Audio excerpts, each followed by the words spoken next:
On the morning of August 10th, 1991, in a little rural town in Arizona, two women walked across a parking lot toward a Buddhist temple.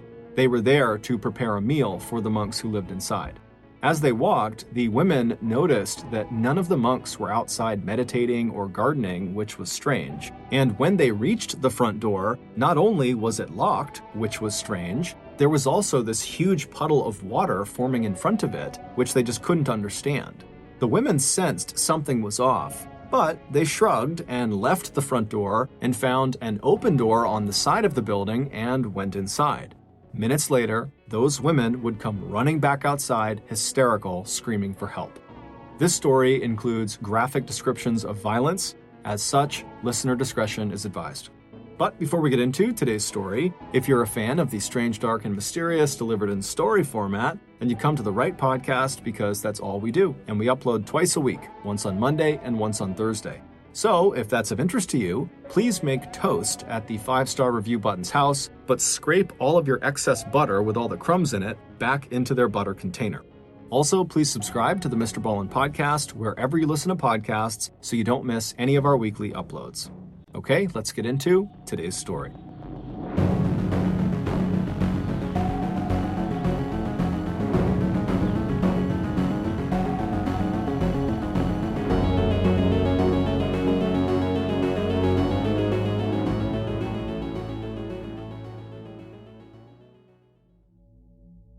Early on the morning of Friday, August 9th, 1991, in a small town in south-central Arizona, a man stepped out of his home and stood quietly on the doorstep, his face turned to the east where the sun was just starting to show above the horizon. Even though he had gotten up early so he could get some gardening in before the real heat of the day set in, now that he was actually outside, he showed absolutely no sign of hurrying.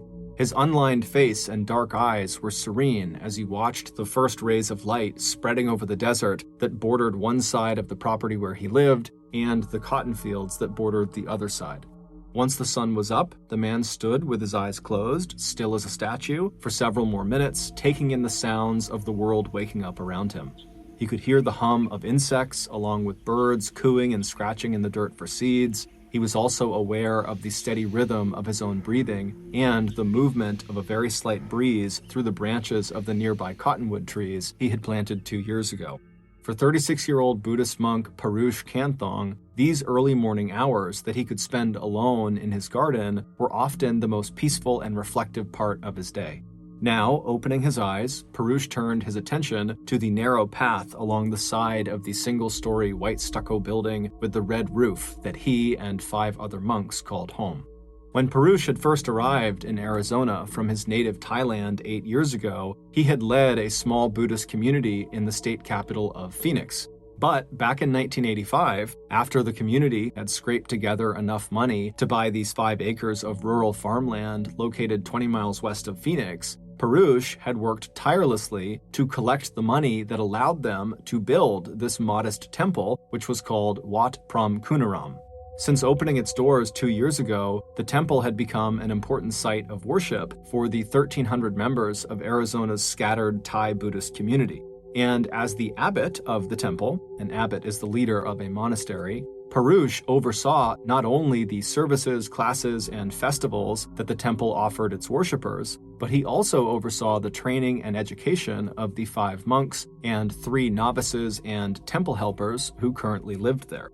Stepping away from the door he had been standing in that led back into the temple's dining room, kitchen, and simple bedrooms, Parush adjusted his bright saffron orange robe and began walking along the narrow path that ran the length of the temple. He listened to the gentle slap of his sandals as he slowly walked past the eggplant, basil, lemongrass, and mint that he had planted alongside the mango, banana, pomegranate, and loquat trees. Coming to a stop near the end of the path, Parush knelt down in front of one of the many little shrines that dotted the garden. As he knelt, he picked up a handful of dry soil and let it run through his fingers. Back in Thailand, August was the wettest month of the year when rice farmers could expect 19 inches of rain. And until his move to Arizona at the age of 28, Parush marked his country's rainy season by staying indoors, so there was no chance that he and his fellow monks might accidentally step on and damage any of the rice seedlings growing in the nearby paddies. But out here in the Arizona desert, things were totally different. Water was scarce, and so it was a very precious commodity. If your property met certain minimum size requirements, you could sign up for a weekly water distribution that was delivered to each property through an irrigation system of pipes and gates. While the temple property was too small to qualify for this water allotment, Perush had worked out an agreement with his neighbor Betty Kraft, whose property also failed on its own to meet the minimum size requirements. But together, their two properties were big enough to sign up for a weekly water distribution, and so they did that, and Perush and Betty shared the water between them. He grinned as he thought of Betty. She loved gardening as much as he did. He'd see her that night, since Friday was the night that the town posted the weekly water distribution schedule. He knew Betty always worried that he might forget to close the headgate on the temple's property, which prevented their shared water allotment from flowing through to the next property along the irrigation line. And so, on whatever day they were scheduled to get their water, Betty almost always called Perush just to make sure that he had adjusted the headgate and opened his hoses so they wouldn't waste or lose even a single drop of their shared water. That was good though. Perush always enjoyed comparing notes with Betty, and he would find out this evening how her fig trees were doing. Maybe that was something he should add next year to the gardens at the temple. Collecting a handful of basil and lemongrass, Perush felt the air growing hotter, and he knew that soon he would hear the sounds of activity inside the monastery as the monks began their morning routine of meditation and work around the temple grounds. As he enjoyed his last few minutes of solitude, Perush was again thankful for the temple's remote location. In Thailand, practically the entire population was Buddhist, but in Arizona, the sight of Thai monks in their bright orange robes with their shaved heads was unusual, and it had drawn a lot of public attention and curiosity at the temple in Phoenix. But here, out in Waddell, the temple's location was so far away from the center of town that many of the town's 1,500 residents didn't even know it existed. And those who did, like Betty, they had come to welcome the sight of the monks in their orange robes quietly going about their business. And so, Perush and the other monks and Thai members of the temple were all basically left alone to meditate and practice their religion.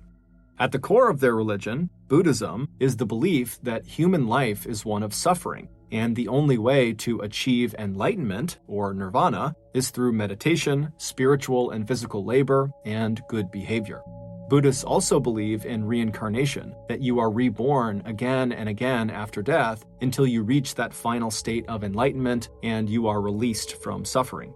Buddhist monks play a key role in the religion by living a very simple life that allows them to meditate not only on their own path to enlightenment and acceptance of the present moment, but on enlightenment, peace, and non-violence for all people. By 11 a.m., the temperature outside had reached 101 degrees Fahrenheit, and not even the cottonwood trees could shade Perush from the heat. Soon, it would be time for the monks to eat their single meal of the day. It would be made and served at the temple by a member of the community whose gift of time and food would count as service merits along the path to enlightenment. After lunch, Perush would check in with the temple's newest resident, a 75-year-old nun from Thailand who had moved into the temple just 3 weeks earlier. Visiting her was her 17-year-old grandson and novice monk, an American high school student named Matthew. Perush stood up and brushed the dirt from his knees and robes, and then he turned and walked back down the path to the side entrance of the temple that he had been standing in earlier. Before stepping back inside, he took off his sandals, and he enjoyed the smell of cooking rice wafting out from the kitchen. Once inside, Perush closed the door behind him, and then he stood there quietly for a moment. He let go of all the noise he was hearing both inside and outside of his mind. Then he opened his eyes and stepped into the nearby kitchen, and he left his handful of freshly picked herbs on the counter. At 8:30 a.m. the next day, Saturday, August 10th, Betty Kraft called the temple. At the local well last night, she and Perush had seen that their water distribution was scheduled for that day, the 10th. But that morning, Betty had found out that the distribution was going to start a bit earlier than usual. So she was calling Perush to let him know, and she wanted to remind him, again, to make sure the temple's water headgate was closed. But after dialing the number to the temple, the phone didn't ring. It was just silent. Betty didn't know why this was, and after trying again and still getting nothing, she decided to just hop in her car and make the short drive over to the temple to tell Parush in person. A few minutes later, Betty drove through the open gates of the concrete wall that surrounded the temple's 5-acre lot, and she pulled into the temple's parking area and parked her car. Getting out, she walked over to the side entrance that she knew led into the monks' living quarters. Once there, Betty quickly saw that the temple's hoses were open. Water was running out of them. But it struck her as odd that Parush had not arranged the hoses so that all the water would run into his gardens. Instead, some of the water had started to collect on the little patio right outside the door and was even overflowing into the parking lot down below. Betty felt even more puzzled when she knocked on the side door and didn't get an answer.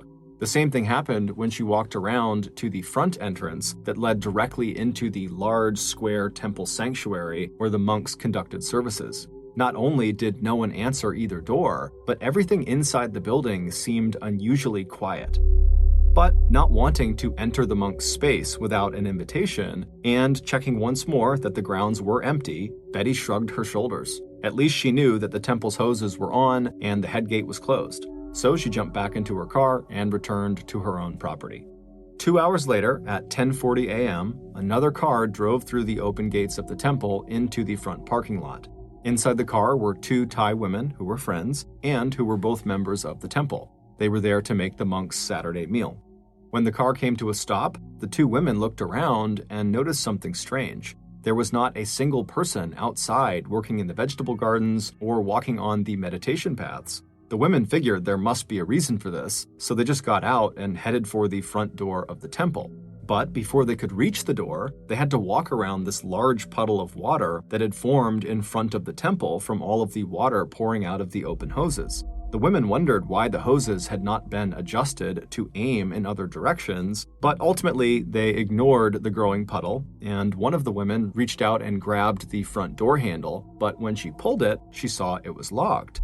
This was now the 3rd irregularity that the 2 women had spotted in the span of just a couple of minutes. 51-year-old Chawi Borders and her friend Primshat Hash were starting to get a bad feeling about what they were seeing at the temple. Something just felt off. But they quickly reminded themselves that they needed to just focus on what they were doing at the temple, not what the monks might be doing. They were there to make lunch and earn service merits. And besides, the 2 women agreed that the monks must just be inside studying or meditating, and as for the water and locked door, the monks must have just forgotten to turn off the irrigation system and open the front door to the sanctuary. So the 2 women left the front door and headed around to the unlocked side entrance. They took off their shoes outside and then stepped inside. The room they walked into was the dining room. To their left was a door that led to the kitchen. Straight in front of them was that large square temple worship area. And then to their right was a hallway that led down to 5 bedrooms that made up the monks' living quarters. The women turned left and went straight into the kitchen and got to work preparing the monks' lunch. But they hadn't been there for very long before Primshat thought she'd discovered the reason for at least some of the irregularities they had witnessed that morning. As she had walked from the kitchen back toward the side entrance to go back outside and get something from the car, she had glanced quickly down the hallway that led to the monks' 5 bedrooms, and at the front of that hallway, close to where she was a small sitting area with a couple of sofas inside. And in this sitting area, Primshat saw the monks were lying quietly on the floor between these 2 sofas. After getting what she needed from the car, Primshat returned to the kitchen and told her friend, Chawi, that she had just seen the monks in the sitting area and that they were either sleeping or praying. Not wanting to disturb them, the 2 women went about their meal preparation very quietly, and at some point, when Chawi thought she heard the faint ring of a phone, she immediately stepped out of the kitchen into the dining room to answer the phone before the sound could interrupt the monks' concentration or rest. But when she put the phone to her ear, she heard nothing. Thinking she must have picked up the wrong phone, as there was 2 phones in the dining room, she walked across the room to the other phone and put that phone to her ear, but this as well was silent. But as she stood there with this silent phone pressed to her ear, she looked at the first phone she had picked up, and she could tell right away that the cord connecting the receiver to the phone had been cut. Then she pulled the phone in her hand away from her ear, and she saw the same thing. The phone's cord was cut. As she realized that clearly she had not heard a phone ring because now she's seeing neither phone would work, Chawi just happened to glance at the sitting room at the front of the hallway where the monks were lying on the floor in various attitudes of prayer. And almost absently, she noticed that mixed among the colorful saffron robes that the monks wore was the long white shirt and pants worn by the elderly nun who had joined the monastery with her grandson just a few weeks ago. Chawi was suddenly very uneasy. She knew that could not possibly be right. It was absolutely forbidden that a male monk who took strict vows of celibacy would ever lie down next to a woman, let alone lie close enough that their bodies or robes would be touching. As Chawi stood there frozen, her friend Primshot stepped out into the dining room as well and began to let out this terrible wail. Because something else was horribly wrong with what the two women were looking at. There was blood everywhere in the sitting area. There was blood on the floor, on the walls, and on the two sofas.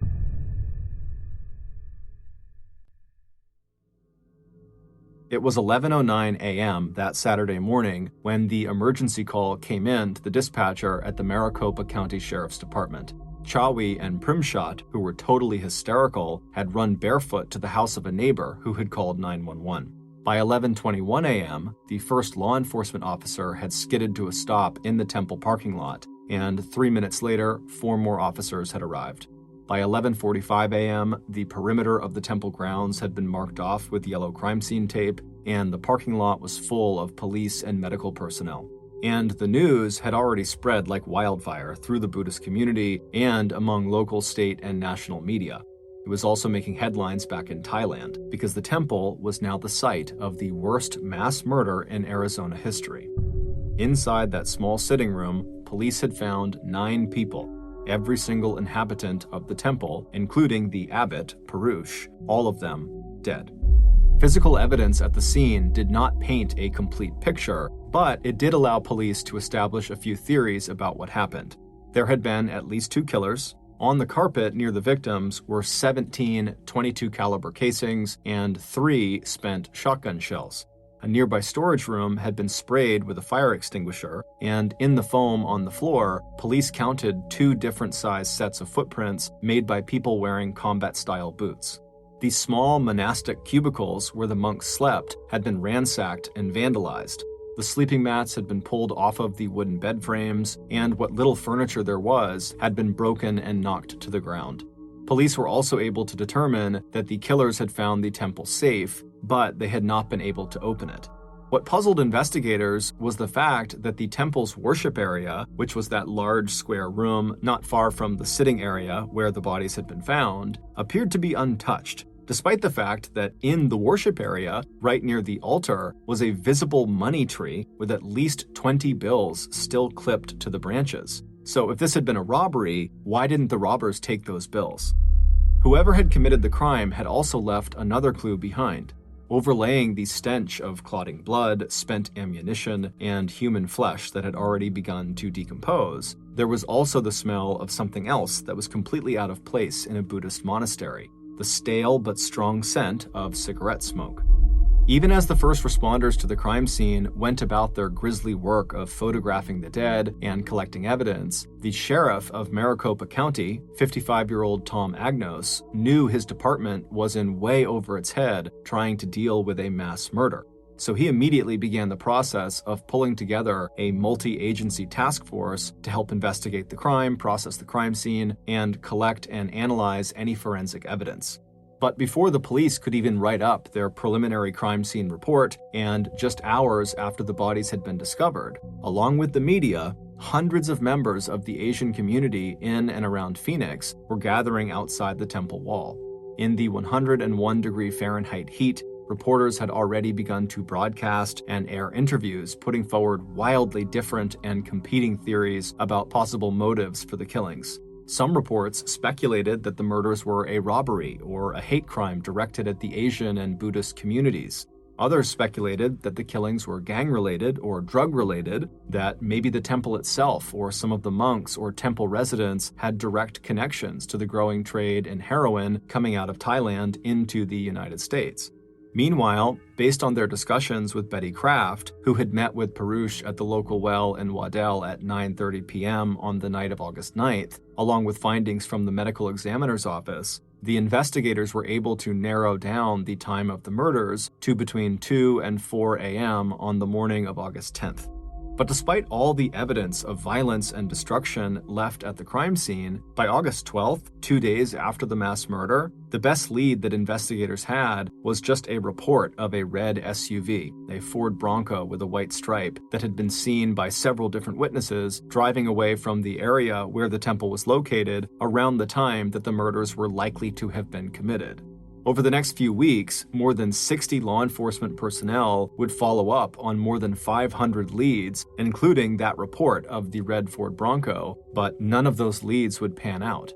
Officers dug into the private lives of the 9 victims, but they just could not come up with any person or group who might have wanted one of them or all of them dead. Members of the Asian community had raised a $10,000 reward for information leading to the killers, but no one had come forward with anything useful. But almost exactly 1 month after the murders, the task force would receive what they believed was their first real break in the case.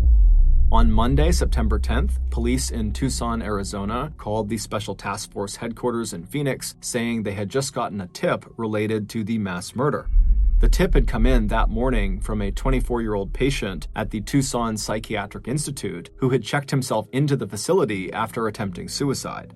The patient, who gave police several false names before giving them his real name, Michael Lawrence McGraw, was known in his hometown neighborhood of South Tucson by yet another name, Crazy Mike. He told Tucson police that he had something to say about, quote, some kind of murders that happened in Phoenix at the Buddhist temple. As soon as they got this tip, investigators drove to Tucson and went through the administrative process of getting Mike released from the psychiatric hospital so they could drive him back to Phoenix for questioning. Once that was done and Crazy Mike was in Phoenix, investigators at the task force headquarters spent the next 3 days questioning him during interrogations that sometimes lasted longer than 12 hours at a stretch. Between sessions, Mike was taken to a 4-star Sheraton hotel and treated to room service, but he was never allowed to sleep for more than a few hours at a stretch, and he did not have a lawyer with him for the interrogations. Eventually, Crazy Mike confessed to the temple murders, although audio recordings of the interrogation showed that Mike needed and got a lot of help from his interrogators before he actually got the details of the crime straight. On September 13th, 3 days after Mike had been brought in for questioning, police had arrested 4 other men from Tucson that Mike had said were also involved in the killings. All 4 of the accused were acquaintances of Mike, and all 4 were subjected to the same interrogation techniques that detectives had employed when they had questioned Mike. And 3 of the 4 men confessed to the murders and were immediately charged with multiple homicides. The 4th man had a solid alibi and just refused to yield to what the courts would later describe as questionable interrogation techniques by the task force. But by late September, the case against the so-called Tucson 4, which was Crazy Mike and the 3 other men who confessed, quickly fell apart. Each of the suspects recanted their confessions, saying they were, quote, coerced by investigators who frightened them, gave them details about the case, and told them that their friends had already implicated them in the crime, end quote. Not only were investigators back to square one, but the botched interrogations of the Tucson 4 had resulted in public outcry and criticism of the police and caused divisions inside of the task force, which now numbered more than 200 people. The real first break in the Waddell Temple massacre would not come until October 24th, 6 weeks after the killings. And that break was actually based on a lead that the police had gotten 1 month earlier on September 21st and had just failed to follow up on. It would turn out that on the same day that Crazy Mike phoned the Tucson Police Department on September 21st, saying he had information about the murders, investigators for the Special Task Force had also received a tip from the Office of Special Investigations at the Luke Air Force Base. Luke Air Force Base is located about 6 miles east of the Waddell Temple. The Office of Special Investigations, which is the name of the military police unit that provides law enforcement on the base, had notified the task force that they had picked up a weapon from someone driving on base, and the weapon matched the description of the one used in the Temple massacre.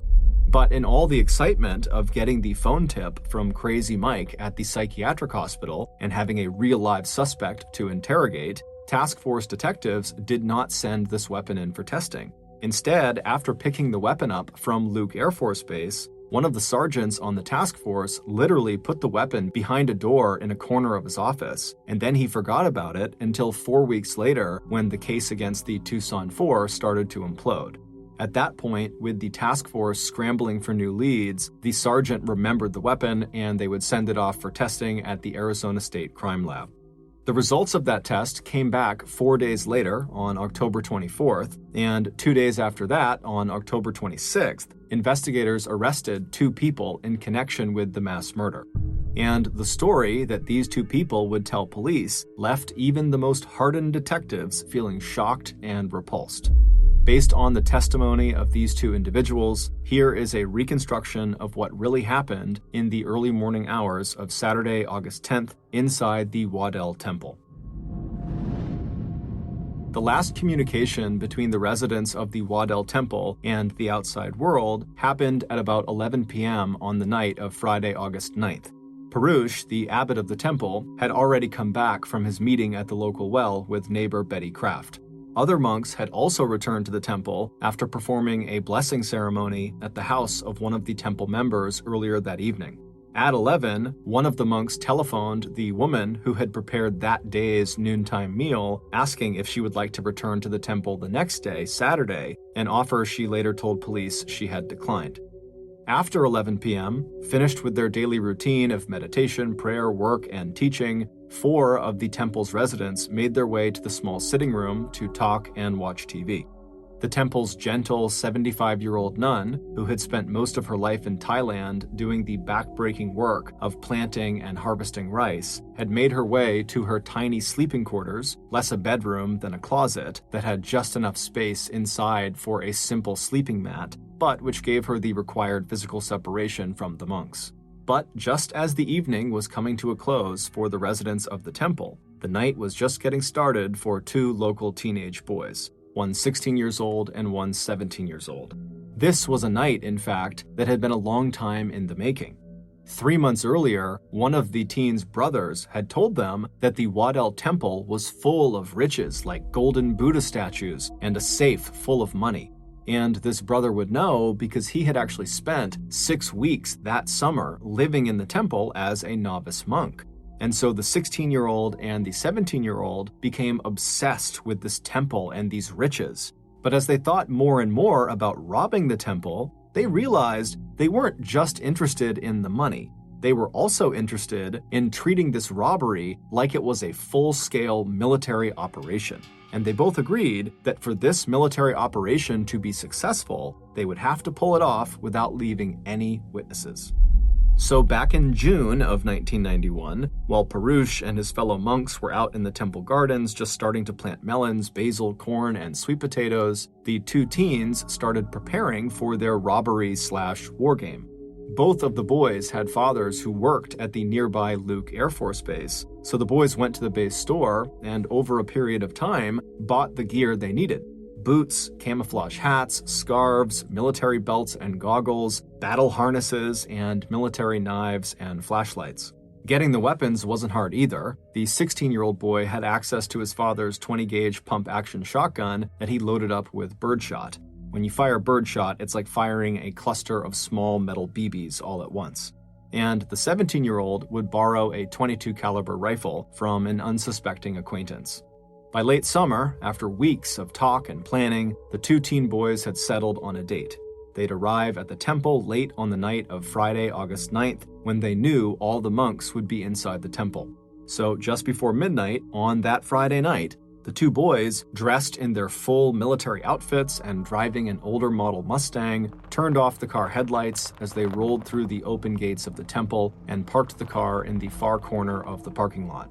The boys pulled on their gloves and then checked to make sure their guns were loaded and that all the gear they would need was either hooked onto their bodies or in their respective duffel bags. Then, after nodding to one another, they put their big goggles over their eyes, pulled their hats down tight over their foreheads, and pulled their scarves up around their nose and mouths. Then they got out of the car and began walking toward the side door of the temple that led into the dining room. Just after midnight on August 10th, the quiet inside the temple was suddenly shattered. The 4 monks in the sitting area heard a bang as the side door was suddenly flung open, and a moment later, 2 people dressed in military gear were dragging them out of their seats. The air was filled with shouts, "Hit the dirt, down on the floor, now, now, now!" As the monks stumbled first to their feet and then to their knees, they stared in shock at these intruders who seemed to have just come out of nowhere. It was impossible to see the boys' faces, but the monks saw that one of the attackers was over 6 feet tall and must have weighed over 200 pounds. Up close, both of the boys smelled like beer, cigarettes, and sweat. But the monks hardly had time to process any of this before the intruders split up, one of them screaming and waving a long-barreled gun as he circled the 4 monks who were now kneeling on the floor in the 6-foot-wide space between the 2-person and 6-person sofas on opposite sides of the sitting area. Meanwhile, the other intruder ran down that narrow hallway leading to the temple's 5 bedrooms, where he dragged the remaining 2 monks, 1 novice monk, and the temple helper back to the sitting room, where they also were forced at gunpoint to join the circle of monks in the cramped space between the sofas. It was obvious after one look in the monks' bare, empty bedrooms that this temple was not full of riches like the boys had hoped. But that didn't stop the 2 boys from taking turns vandalizing, smashing, and destroying everything in front of them. And when one of the boys pulled open the door of the final room at the end of the hallway, which was really just a large closet, cowering on her knees right in front of him was the temple's oldest resident, the tiny 75-year-old nun and grandmother who had only arrived at the temple 3 weeks earlier with her 17-year-old grandson. Grabbing hold of her white shirt dress, the intruder dragged her back to the sitting area and then forced her to take her place amongst the others. After an hour spent ransacking the living quarters and temple office, the only treasure the 2 boys had found was a safe that they could not figure out how to open, and some envelopes of cash offerings from members of the temple. So, frustrated, the 2 boys would spend their second hour in the temple, switching back and forth between terrorism and more destruction. Taking turns, they circled their kneeling captives, stepping on their legs and backs, prodding them with the barrels of the rifle and the shotgun, and jumping on and off the seats of the sofa as they made their way around and around, demanding the combination to the safe and the location of any hidden valuables they were sure the monks must have somewhere. And as they tortured and degraded the 9 people in front of them, the boys smoked one cigarette after another, blowing the smoke into their captives' faces and crushing out the butt of each cigarette in a big glass ashtray that they had placed in the center of their human circle. But from the very first moment that the boys had broken into the temple, the response from the monks totally threw them off. These were not people who wanted to fight or argue or beg or even resist.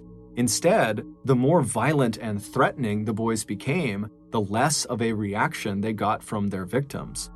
Instead, the monks looked around the circle and calmly made faces of encouragement at the terrified novice monk and the temple helper, who just went by the simple name of Boy, and the 75-year-old nun.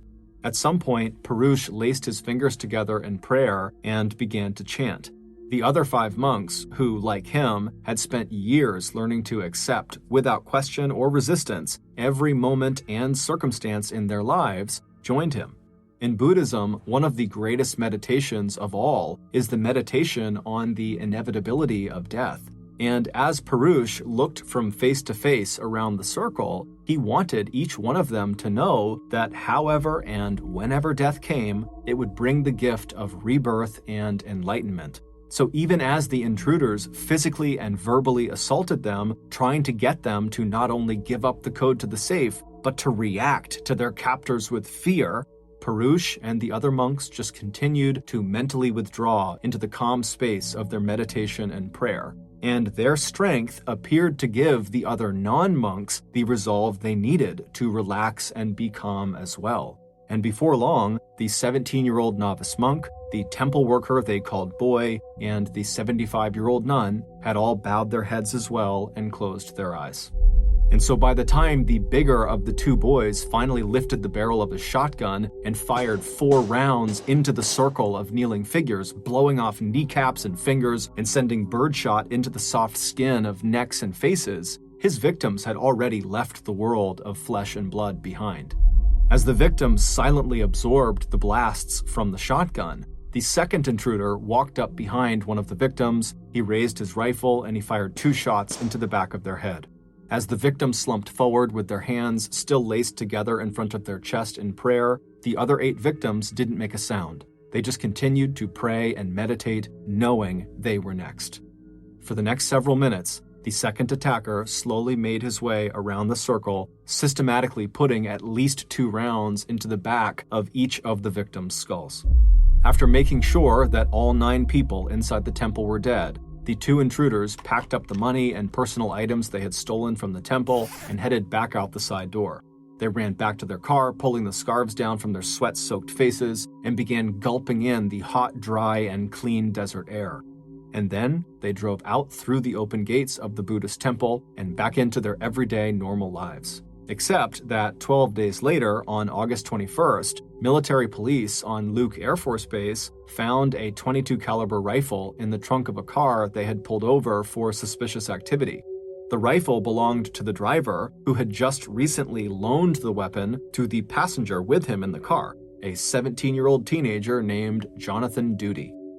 It wasn't until 1 month later, September 20th, that the police report describing the traffic stop and the weapon would find its way to the task force investigating the mass murder, and it would be 4 weeks after that before members of the task force would finally get around to having that weapon tested and find that it was the murder weapon used in the Temple massacre. Once those results came back in, it would take 2 days for task force investigators to track the rifle back to 17-year-old Jonathan Duty and to his accomplice, a 16-year-old named Alex Garcia, who was 6 foot 3 inches tall and who weighed 220 pounds. Alex was the first to confess to the murders, saying that Jonathan was both the mastermind of the robbery and the one who walked around the ring of victims and shot them all in the head, execution style. It was also Jonathan Duty's half-brother, who had spent time as a novice monk living in the temple that summer, who had said there were riches inside of the temple. When the boys were asked why they committed this horrible crime, Jonathan told police he just wanted to get money to buy a car, and Alex told police he wanted, quote, walk-around money that would impress the girls. As for why they had killed everyone, they said they were just following their plan to not leave any witnesses behind. Although, despite claiming to have this well-thought-out military-style robbery all planned out going into the temple, it was fairly obvious that once the boys actually got inside, violence and destruction became the focus, not the robbery. This is likely why the boys did not take that money that was just sitting in plain sight near the altar in the worship room. At the end of the attack, Jonathan and Alex had left the temple with just under $2,800, 2 stereos, 6 cheap cameras, a low-end video recorder, a pair of binoculars, and a handheld bullhorn. In addition to their confessions, forensic analysis of the shoe prints and the saliva left on the cigarette butts found at the temple also conclusively linked the boys to the killing and the crime scene. After 3 different trials, both teenagers were finally convicted of multiple counts of first-degree murder and sentenced to life in prison. The Tucson 4, who were falsely accused and arrested for the murders, were released from jail on November 2nd after Jonathan and Alex said that no one aside from themselves was involved in the temple murders and robbery. In 1994, Maricopa County paid the Tucson 4 $2.8 million in damages for false arrests and defamation. Within weeks of the mass murders, the Waddell Temple reopened under the leadership of Abbot Winai Booncham, a Thai monk who had been longtime friends with Perush. Booncham said that after he had taken his friend's body back to Thailand to be cremated, Perush started appearing to Booncham in his dreams. And even though the temple did not reopen as a living and study space for monks until after serious security measures were put in place, Booncham moved into the temple immediately after the murders. When asked why he did that, Booncham said that he saw his friend, Parush, everywhere in the temple, and so he was not afraid. Thank you for listening to the MrBallen podcast. If you got something out of this episode and you haven't done this already, please make toast at the 5-star review button's house, but scrape all of your excess butter with all the crumbs in it back into their butter container. Also, please subscribe to the MrBallen podcast on Spotify, Apple Podcasts, Amazon, Google, and anywhere else you get your podcasts. This podcast airs every Monday and Thursday morning, but in the meantime, you can always watch one of the hundreds of stories I have posted on my YouTube channel, which is just called MrBallen. If you want to get in touch with me, please follow me on any major social media platform and then send me a direct message. My username on every platform is just @MrBallen, and I really do read the majority of my DMs. Lastly, we have some really cool merchandise, so head on over to shopmrballen.com to have a look. So that's going to do it. I really appreciate your support. Until next time, see ya.